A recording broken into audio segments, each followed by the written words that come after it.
मरूफ सियासी और समाजी रहनुमा सुहेल इकबाल चिश्ती की रिहाइश का कोट शहाबुद्दीन शाहदरा में उर्स दाता गंजबख्श अली हजवेरी के हवाले से महफिल का इनकाद किया गया। महफिल में मरूफ आलम और नात ख्वाओं ने गुलहाए अकीदत पेश किया।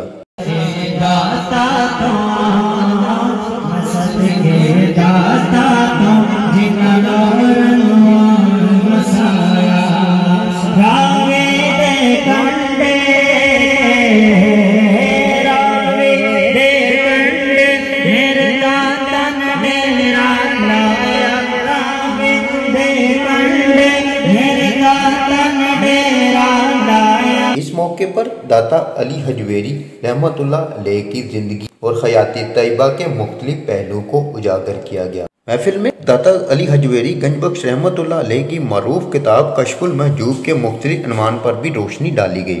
3 महीने तक सैयदना बायज़ीद बिस्तामी रहमतुल्लाह तआला अलैह के मज़ार पर हाजिर है और हर वक्त बावजूद रहते, लेकिन आपका वो मसला हल ना हुआ और आपने सोचा शायद अल्लाह ताला कोई मंजूर है, इसलिए बार बार तजर्बे और मुशाहदे के जरिए आप इसका जवाब हासिल करें। आखिरकार इस मुश्किल के हल के लिए उन्होंने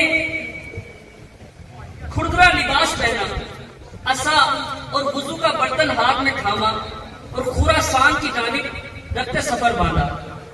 रास्ते में एक गांव आया तो आलिम साहब ने वहीं रात गुजारने का फैसला किया।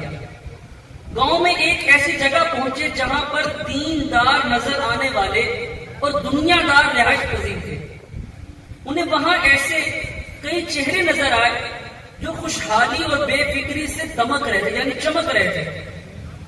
जैसे ही उन लोगों को, इस अजनबी नौजवान को देखा उन्होंने, तो मुतकब्बिराना चाल चलते हुए आगे बढ़े और एक शख्स उनमें से बोला, तुम कौन हो? आलिम साहब ने सख्त लबो लहजे में जवाब दिया और उसको नजरअंदाज किया। हाँ, मैं मुसाफिर हूँ, रात गुजारने के लिए यहाँ पर रुकना चाहता हूँ।